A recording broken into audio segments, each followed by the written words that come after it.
ዛሬ የምናገረው ነገር እኔን ቢያስገድለኝም ያስገድለኝ እንደ ቻርሊ አንገቴን ሊያስተኩሰኝ ይችላል ግን እናገረዋለሁ ለምን የእግዚአብሔር መንፈስ ተናገሪ ስላለኝ ይህንን ባልናገር እዳ አለብኝ እኔ እንደ አማኝ እንደ እግዚአብሔር ሴት እንደ ወንጌላዊት ምን ነው ዘነጋችሁት ሀገሬ ምን ነው ኢትዮጵያን ረሳችኋት ዋናው አውሬ ኢትዮጵያ ውስጥ ሲቀልድባት የት ነው ያላችሁት ቤተክርስቲያን የት ነው ያለችው ስለዚህ እግዚአብሔር ዛሬ ምን አለ ብትሉኝ በጣም የሚያስደነግጥ ነገር ነው ዛሬ የምናገረው በተለይ ለኢትዮጵያ ሕዝብ እንደ ሀገር እዴ ጥላት ገና ለሰማሁት ስለ ፋይዳ ለምን ብትሉኝ የቢል ጌትን ሐሳብ እዚህ ጋር ተሰማ ወይኔ ሀገሬ ጉድ እንዳትሆን ይሄንን ነገር እንዳትቀበል ብዬላችሁ እላለሁ ለካ ፋይዳ ተብሎ መታወቂያ ኦሬዲ ተሰጥቷል አፍሪካ እኮ አይጥናት ክትባት ሲመጣ መጀመሪያ መለማመጃ አፍሪካ ነው አይጥናት እኮ አፍሪካ ይሄ የኔ መልእክት ነው ዛሬ መልእክቴን አድርሱልኝ ሼር አድርጉልኝ ሰብስክራይብ አድርጉልኝ ፕሊዝ የእግዚአብሔር የመጨረሻ ድምጽ ነው እጅግ አስደንጋጭ ነው የእግዚአብሔር ሴት የተናገረችው ምን ይሆን ይህን ተናግሬ የመጣው ይምጣ ልታሰር እችላለሁ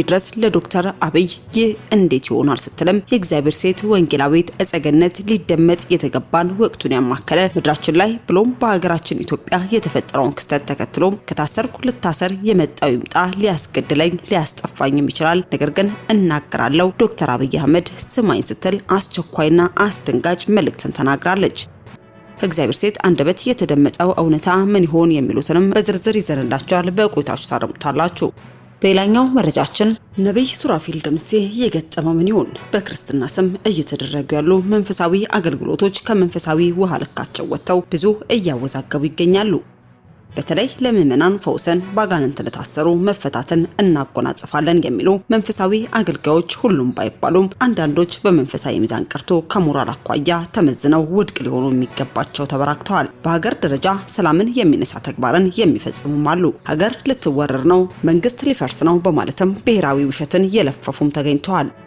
ቀንና ሰዓትን ቆርጠው በዚህ ቀን ይሆናል ብለው አንዱም ጠብ ሳይድ ቢቀርም ዛሬም አይናቸውን በጨዋጥበው የሐሰት ትንቢትን የቀጠሉም ቁጥርም ቀላል አይደለም ዛሬም እጅግ በሚያስገርም ሁኔታ የፕሬዝዳንት ኦፍ ጋድ ቤተክርስቲያን መስራችና ባልራዕይ ሆነው ነብይ ሱራፊል ደምሴ የተናገረው ትንቢት ትልቅ ውዝግብን ፈጥሯል የሀገር ከንቲባ ትንቢት በተናገራቸው ማግስትም ተባረዋል ጉዳዩ ምን ይሆን በነብዩ አንደበት የተነገረው ትንቢትና የተፈጸመው ህዝበ ክርስቲያኑን ያወዛገበ ትንቢት ምን ነበር በሀገር ከንቲባ ላይስ የሆነው ምን ይሆን የሚሉትንም በዝርዝር ይዘንላችኋል በቆይታችሁ ታደምጣላችሁ በስተመጨረሻም ኢሬቻና አስደንጋጭ መዘዙ ገና ከመዳረሻው ተሰምቷል በኦሮሞ ማህበረሰብ ዘንድ ትልቅ ቦታ ያለውና የአባገዳ ስርዓት መገለጫ ነው የተባለለት የኢሬቻ በዓል ገና ከመዳረሻው የተሰማው የሁሉንም ልብና አይን ሰቅሶም ይዟል ኢሬቻ የባዕድ አምልኮ ነው ይዘቱና አይነቱን አልቀየረም የሚሉም የቤተክርስቲያን አባቶች ንግርትም እውን ሆኖ በዚህኛው ኢሬቻ ላይ ታይቷል ይህንም አርቲስትና ኮሜዲያን ያሬድም በይፋ በአደባባይ ማጋልጡታል ኢሬቻ በሚከበርበት በደብረ ዘይት ሐይቅ ላይም በድብቅ መስዋዕት የተደረገበት ተግባር ምን ይሆን አስነዋሪው ተግባርስ የትና እንዴት ተጋለጠ የሚሉትንም በዝርዝር ይዘናል በቆይታችሁ ታደምጣላችሁ እስከ መረጃው ፍጻሜ አብራችሁን ቆዩ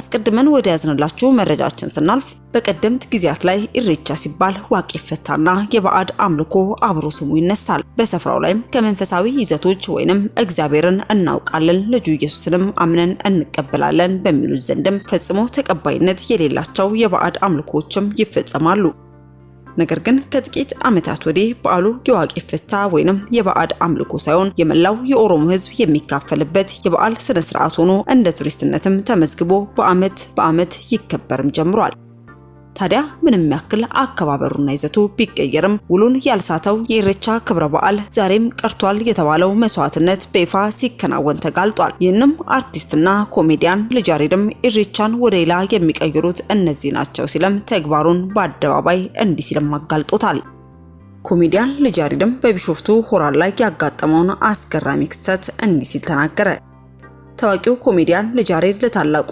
የኢሬቻ በዓል ዝግጅት በቢሾፍቱ ወይንም ደብረ ዘይት ሆራን ፊንፊኔ ሐይቅ ዳርቻ ሲገኝም ያልጠበቀ ነገር ተመልክቷል ኮሜዲያኑ የኢሬቻን በዓል የሚያመላክቱ ጽሑፎችን በከተማ ግድግዳዎች ላይም እየጻፈና እየለጠፈ በነበረበት ወቅትም አንድ ግለሰብ ዶሮ ይዞ ወደ ሐይቁ በመሄድም ሊጥል ሲል እጅ ከፍንጅም ይዞታል ልጅ ያሬድ ይህን ድርጊትም ሲመለከት ሰውየውን እነዚህ ናቸው የኢሬቻ በዓሉን ወደ ሌላ ነገር የሚቀይሩት በማለትም በግልጽም ተቃውሟል በዓሉ ከባህላዊና ሃይማኖታዊ ይዘት ውጪ ወደማይፈለግ ተግባር ለመቀየር የሚደረጉ ሙከራዎችም ተቀባይነት እንደሌላቸው አሳስቧል። በመጨረሻም ኮሜዲያኑ የሀገሪቱ የቱሪዝምና የባህል መስህብ የሆነውን የኢሬቻን በዓልን ንጽህና ተጠብቆ እንዲከበርም የሚያበረታታ ተግባርም አድርጓል። ሰውየውም ዶሮውን ሳይጥል እንዲመለስ በማድረግም እርምጃ እንዳይፈጸም አድርጓል።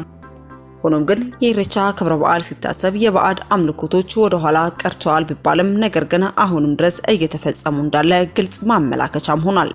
ኢሬቻ የሰይጣን አይደለም፣ እነዚህ ናቸው የሰይጣን የሚያስብሉት። ፖሊስ ይኸውላችሁ ስዕል እየሳልኩ ነበር እዚህ ኢሬቻ አርሰዲ ቦታ ላይ ሰውዬ ማለት ነው ከነ ዶሮ ይዞ ባህር ውስጥ ሊጥል ሲል ፎራ ላይ ማለት ነው። እነዚህ ናቸው ኢሬቻ ስም የሚያሰድቡት። ተራ ይሄና አንድ ልጅ ማብሮታል ና ይሄ ማብሮታል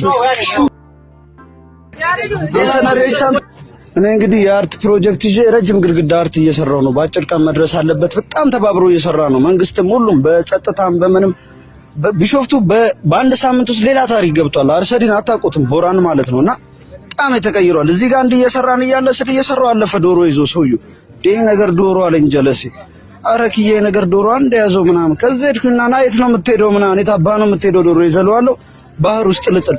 አስከትለን ወደ ያዝንላችሁ መረጃችን ስናልፍ በስራ የሚገኝ በረከት በመለኮታዊ ጣልቃ ገብነት ይሆንልናል ይሳካልሃል እያሉ ምእመንን የህልም እንጀራ በማብላትና የስንፍና የሰማይና ጠባቂ አድርገው ያስተሳሰብ ስንኩል አድርገው ያስቀሩ አገልጋዮች መኖራቸው ጥርጥር የለውም። መጽሐፍ ቅዱስ ትክክለኛ እንዲሁም ሐሰተኛ ነቢያት ያሉ መሆናቸውን አስረግጦ ይናገራል። ሐሰተኛ ነቢያት ከትክክለኛ ነቢያት ለይቶ ማስቀመጥ እንደሚገባም መጽሐፍ ቅዱስም እንዲሁ ያስቀምጥልናል። ሐሰተኛ ነቢያት ይለዩባቸዋል ከተባሉ መመዘኛ መንገዶች መካከልም አንደኛው ተደርጎ የተወሰደው ነቢያት የሚናገሯቸው ትንቢቶች በተግባር ተፈጽመው ሆነው የሚታዩ መሆናቸው ነው። እነዚህ አገልጋዮችም በኢትዮጵያ ብሎም በመላው አፍሪካ እንዳሸንም ፈልተዋል። ታዲያ ይህ እየሆነና እየተነገረ ባለበት የፕሬዘንስ ኦፍ ጋድ ቤተክርስቲያን መስራችና ባለራዕይ የበርካታ የሀገር ልማት ላይ ትልልቅ አሻራን ያኖረው የእግዚአብሔር ሰው ነብይ ሱራፌል ደምሴም በቤተክርስቲያን አገልግሎት ላይ የተናገረው ሀገራዊ ትንቢታዊ መልእክትም በተቃራኒው ተፈጽሟል። በሲዳማ ክልል ሐዋሳ ከተማ ላይ በከንቲባነት የሚሰሩትን አቶ ምርሻ መኩሪያንም በማንሳትም ጌታ ይናገርሃል በማለት ፈጽሞ ከጌታ ያልሆነን ትንቢት በመናገርም አገልግሎም ነበር። ሆኖም ግን ነገሮች የተገላቢጦሽ ሆነዋል። ይህም የሱራፌል ደምሴ ትንቢትም በተቃራኒው ተፈጽሟል። ከንቲባውም ትንቢት በተነገራቸው ማግስትም መባረራቸው ተሰምቷል። ለሐዋሳ ከተማ ለከተማዋ እድገት ለሲዳማ ሕዝብና ለነዋሪዋ እንድታገለግል የመረጥኩክ እኔ ነኝ፣ ሾምኩ፣ ትሰነብታለህ፣ እኔ ካንተ ጋር ነኝ ብሎኛል ሲል ከዛ ደግሞ ከንቲባው አትሰነብትም ሲሉኝ ቆዩ ሲል በመድረኩም ነብይ ሱራፌልም አስከትሎ የ4 ኪሎ ዘንዶ እያለም ወደ ሌላ ትንቢት ተሻግሮ ስለ ዘንዶ ባወራ በቀናት ውስጥም የሐዋሳ ከተማ ከንቲባ አቶ መኩሪያ መርሻም አልቻልክም ተብሎም ከከንቲባነት ተነስቷል። የፈጸማቸው ወንጀሎችም በሕግ እንዲጠየቅም ጭምርም ተብሏል። ነብይ ሱራፌል ደምሴም የሐዋሳና የሲዳማን ሕዝብም የተናገረው ትንቢት ሳይፈጸምም ከንቲባው ዛሬ መባረሩም ተሰምቷል። ታዲያ ይህም ጉዳይ በነብይ ሱራፌል ደምሴ ላይ ጣቶች እንዲቀሰሩና ጥያቄ እንዲነሳም አድርጓል። ይህን ጉዳይ ተከትሎም ከነብዩ እስካሁን የተሰጠ ምላሽ ባይኖርም ይህን ጉዳይ ተከትሎ የሚሰጡ ምላሾች ካሉም ተከታትለን ወደ እናንተ የምናደርስ ይሆናል።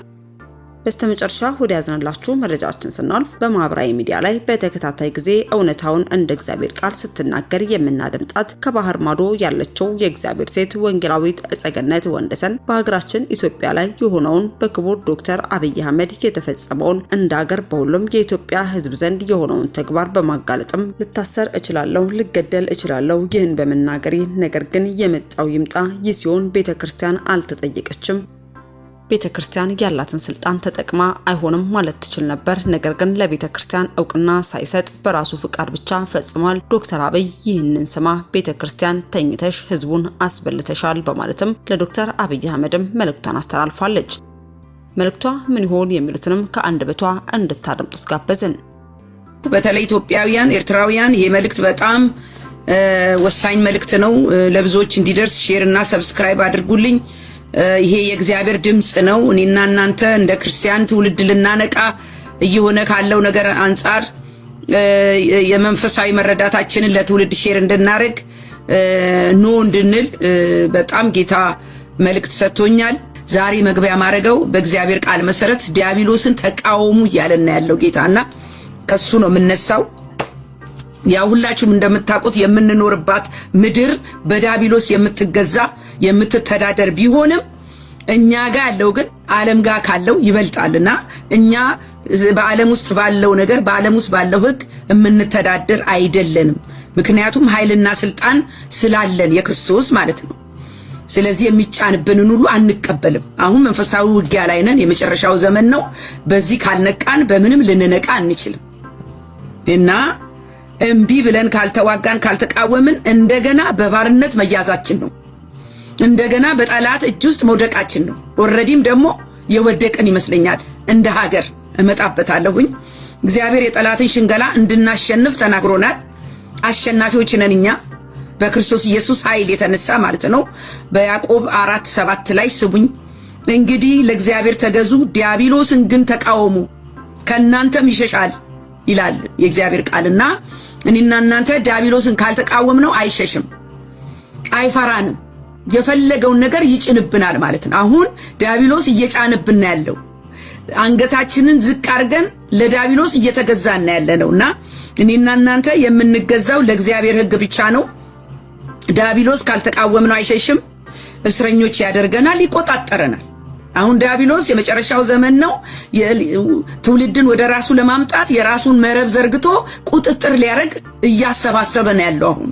ስሙኝማ፣ ስለዚህ ተጠንቶ ታስቦበት የሰው ልጆችን ለማጥመድ ከእግዚአብሔር ሐሳብና ፈቃድ ለማስወጣት በኃይለኛው እየተሰራ ነው። እኔ እንዴት መንፈሳዊ አይን ያለው ሰው ይሄ እንዴት እንዳልገባው አላቅም። በጣም በሚገርም ሁኔታ በሚገርም ፍጥነት ጠላት እያታለለ እየሸነገለ ቷቷቷ ያረገ ትውልድን ወደ ራሱ እኔና እናንተ በመንፈስ ቅዱስ ታተመናል።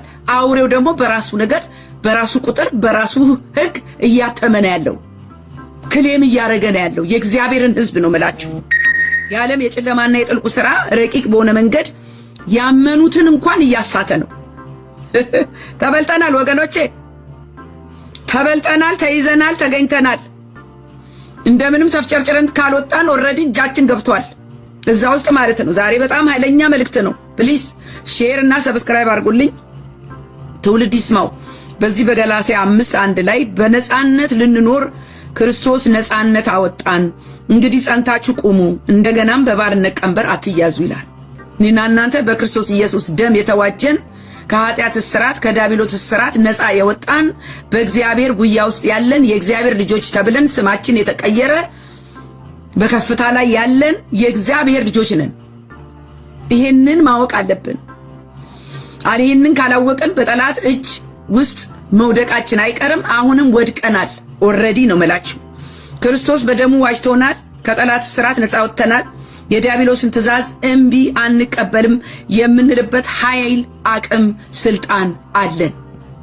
በምን ብትሉኝ በመንፈስ ቅዱስ ስልጣን ተሰጥቶናል ወገኖቼ። የመጨረሻው ዘመን ላይ መሆናችንን የሚያረጋግጥልን ብዙ ነገሮች እየመጡ ነው። የሚያሳዝነው ግን ቤተክርስቲያን አለመንቃቷ ነው። የዲያብሎስን ሽንገላና ትእዛዙን መቀበሏ ብቻ ነው ቤተክርስቲያን በጣም የሚያሳፍረው የሚያስደነግጠው እንቅልፍ የሚነሳው ነገር። ቤተክርስቲያን የዲያብሎስን ሽንገላ መቋቋም አልቻለችም። ምንድነው ካላችሁኝ የዛሬው ዋናው ትኩረት የምሰጠው ነገር ይሄ ዲጂታል አይዲ የሚባለው ነገር። በጣም የሚገርማችሁ ነገር ዲጂታል አይዲ አሁን ከባድ ቀውስ አምጥቷል በዓለም ውስጥ ከባድ ቀውስ። የተለያዩ አገሮች ያው በዩኬ ዲጂታል አይዲ ካልተቀበላችሁ ስራ አትሰሩም የሚል ነገር ተነግሮ ህዝቡ ሆ ያለ ወጥቷል። እኔ እንደ ኢትዮጵያዊ አይመለከተንም የምትሉ በጣም እዳር ቆማችሁ የምታዩ ሰዎች ዛሬ ይሄ ካላነቃን ምንም ሊያነቃን አይችልም። ስሙኝ፣ ገላትያ 2:4 ነገር ግን ባሪያዎች ሊያደርጉን በክርስቶስ ኢየሱስ ያለንን አርነታችንን ይሰልሉ ዘንድ ሾልከው በስውር ስለገቡ ስለ ሐሰተኞች ወንድሞች ነበረ ይላል። የአውሬውን ሐሳብና ዕቅድ የሚያስፈጽሙ ከአውሬው የተመለመሉ ሰዎች አሉ፣ አማኞች አሉ፣ ሰርገው የገቡ አሉ፣ ቤተክርስቲያንን እያሳቱ ያሉ አሉ። ቤተክርስቲያን ራሷ ተጠምዳለች። አሁን ዛሬ የምናገረው ነገር እኔን ቢያስገድለኝም ያስገድለኝ። እንደ ቻርሊ አንገቴን ሊያስተኩሰኝ ይችላል፣ ግን እናገረዋለሁ። ለምን?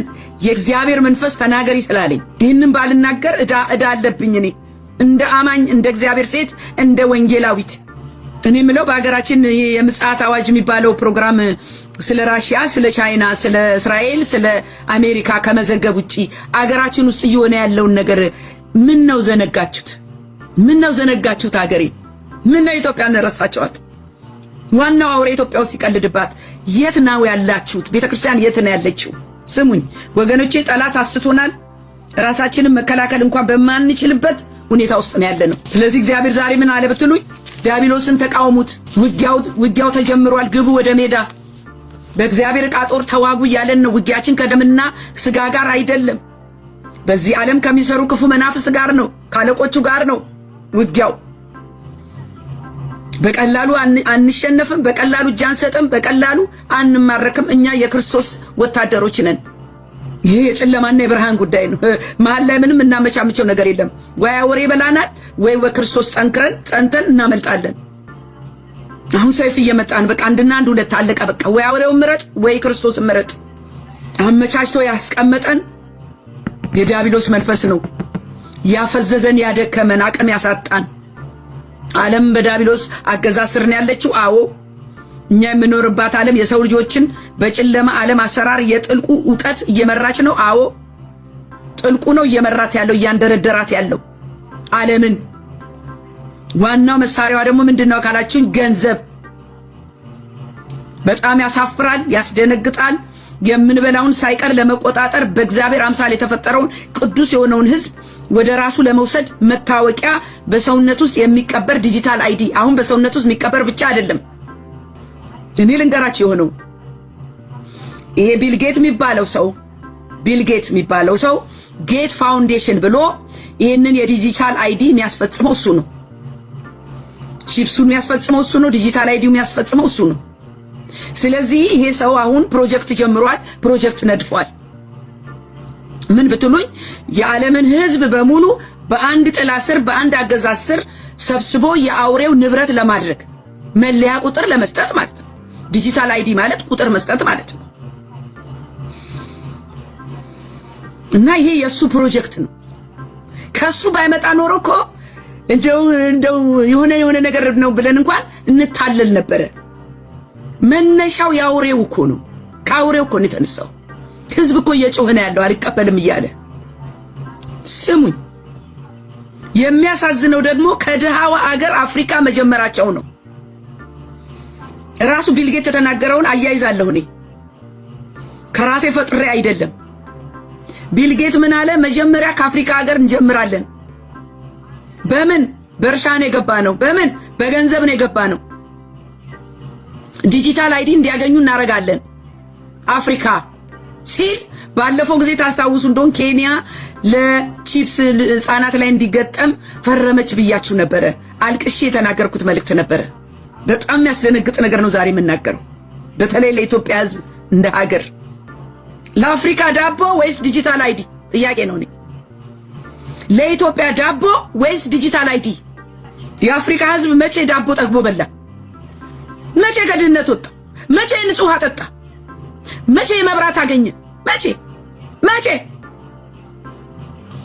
ገቡብን? በገንዘብ ገቡብን መሪዎቹን ይዘው። ዲጂታል አይዲ ካደጉት ሀገራት በፊት ድሃን ሀገራት አክሰስ እንድናገኝ እንድንቆጣጠር የአውሬው ምዝገባ ኦልሬዲ ኢትዮጵያ ውስጥ ደን ፋይዳ ፋይዳ እኔ ጥላት ገና ነው የሰማሁት ስለ ፋይዳ። ለምን ብትሉኝ የቢልጌትን ሐሳብ እዚህ ጋር ስሰማ ወይኔ ሀገሬ ጉድ እንዳትሆን ይሄንን ነገር እንዳትቀበል ብዬላችሁ እላለሁ። ለካ ፋይዳ ተብሎ መታወቂያ ኦልሬዲ ተሰጥቷል። የጥፋት መንገድ መለማመጃ። አፍሪካ እኮ አይጥ ናት። ክትባት ሲመጣ መጀመሪያ መለማመጃ አፍሪካ ናት። አይጥ ናት እኮ አፍሪካ። ለነቢልጌት አይጥ ናት አፍሪካ። መለማመጃ፣ ለአውሬው መለማመጃ። ያለምንም ማንገራገር ኢትዮጵያ እጇን ለአውሬ ሰጥታለች። ህዝቦቿን ለአውሬ ሰጥታለች ኢትዮጵያ። ያለምንም መከራከር እኮ ነው የምላቸው።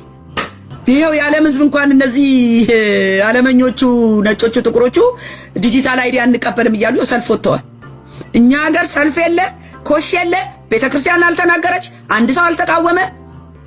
ምን ነው እናንተ ክርስቲያኖች እናንተ ፓስተሮች እናንተ ቤተክርስቲያን የምትመሩ መንጋው የምትቆጣጠሩ ይሄ እኮ ነው በቃ። እንደነ ዳንኤል የንጉሱ ምግብ አልበላ ምንልበት ዘመን ይሄ ነው።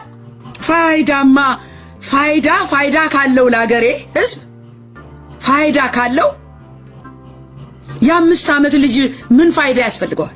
ትምህርት ቤት ፋይዳ ካልተመዘገበ ትምህርት ቤት አይገባ የሚለውን ነገር እንዴት ግዴታ ለምን ሆነ ነው?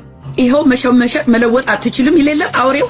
ስሙኝ ራእይ 13:16 ላይ ከበለጸጉት አገሮች ቀድማ አፍሪካ ኢትዮጵያ ቀጥታ በአውሬው ታስራለች። አሁን የጥፋት መንገድ መጠቀሚያ መሆን እግዚአብሔርን በመፍራት በእምነታችን ብንታወቅ አይሻልም ወይ? እግዚአብሔርን በመፍራት በድህነታችን ብንኖር አይሻልም ወይ? ንጹህ ድህነት በእግዚአብሔር ላይ በመታመን መኖር ማትረፊያ ነው። ማቴዎስ 6:24 ለሁለት ጌቶች መገዛት የሚቻለው ማንም የለም፣ ለእግዚአብሔርና ለገንዘብ መገዛት አትችሉም ይላል። አሁን ቤተክርስቲያን የገዛት ገንዘብ፣ አውሬው አገራችንን የገዛው በገንዘብ፣ አፍሪካን የገዛት በገንዘብ።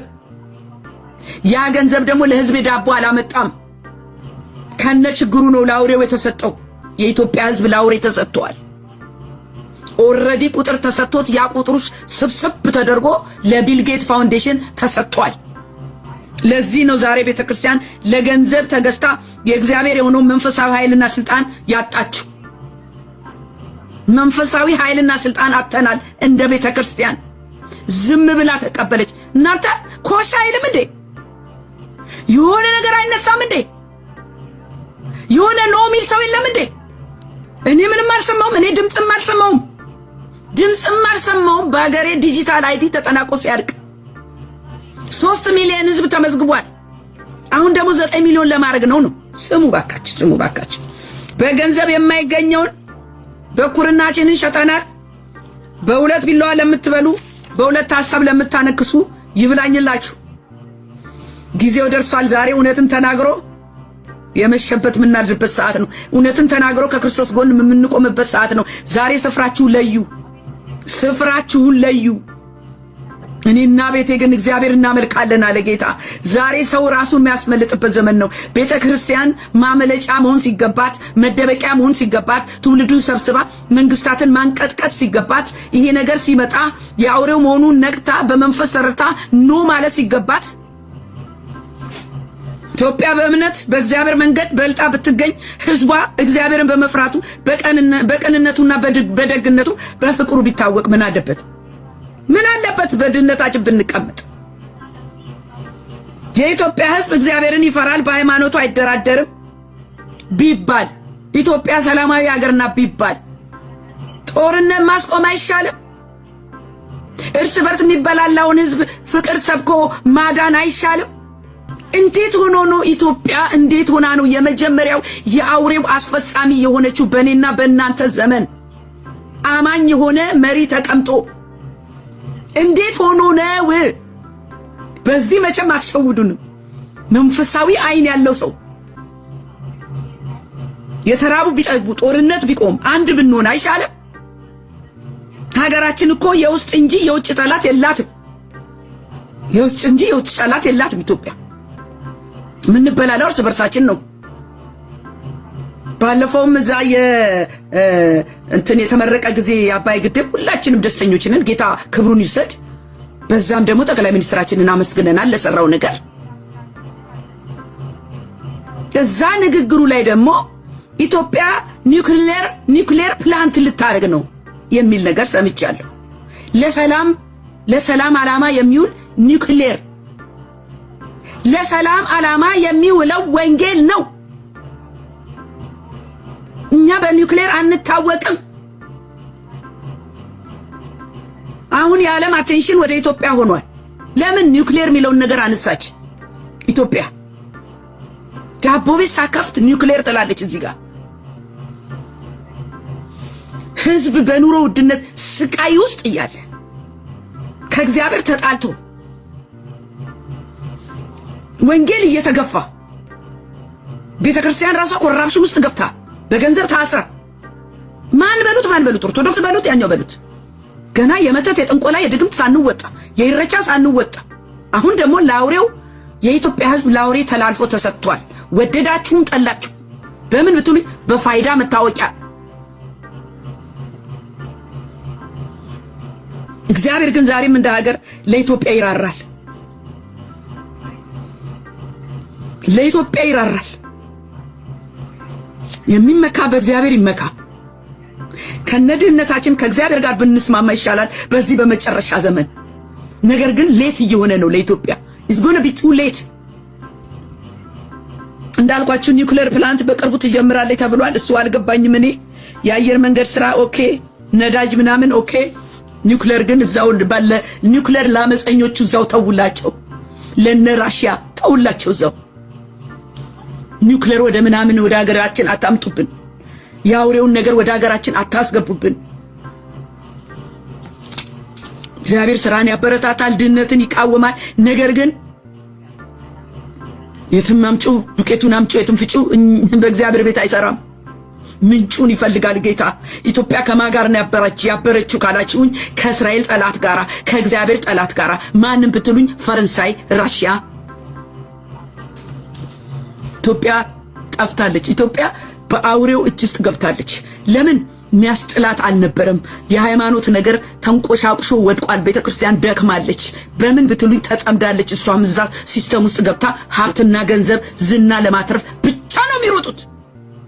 ዳቦ ያልጠገበ ህዝብ በእርሻ በዶሮ እርባታ በገንዘብ የገባብን ይህንን ድሃ ህዝብ የአፍሪካን ህዝብ መጀመሪያ አፍሪካ መሞከሪያ አይጥ ኤርምያስ 23:9-23 እግዚአብሔር እንዲህ ይላል፣ ጠቢብ በጥበቡ አይመካ፣ ኃያልም በኃይሉ አይመካ፣ ባለጠጋም በብልጽግና አይመካ ይላልና እንደ ሀገር በእግዚአብሔር ብንታመን ይሻል ነበረ።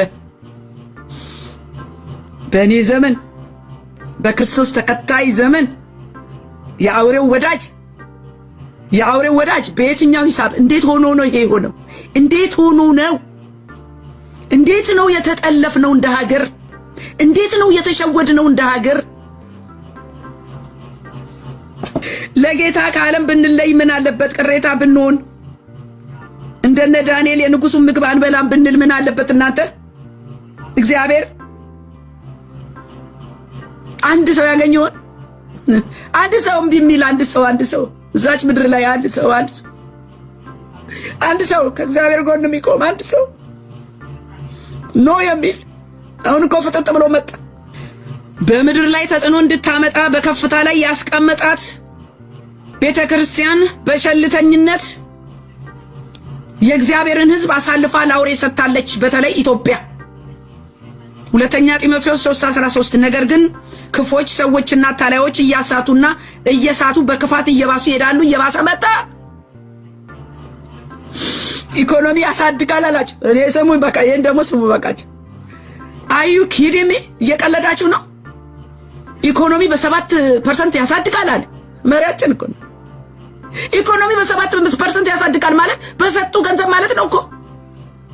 እኔ ዲጂታል ቁጥር ስለተሰጠኝ ምንድነው ማሳድገው? የሥራ በር ነው። ገንዘብ ይሰጧቸዋል። ስሙኝ ካስፈጻሚ ደግሞ ምን አሉ? ህዝባችንን ስማርት እናደርጋለን አሉ። ስማርት ባይሆን ለምን ተደፍኖበት በጨለማ ተዘግቶ አይቀመጥም ከእግዚአብሔር ጋር? በአውሬው ዲጂታል ቁጥር ነው ስማርት የሚሆነው። ስማርት ማድረግ አለብን። ከዓለም ጋር መወዳደር አለብን። ፋይዳ ታርጋ የሌለው መኪና ማለት ነው አለው መሪያችን።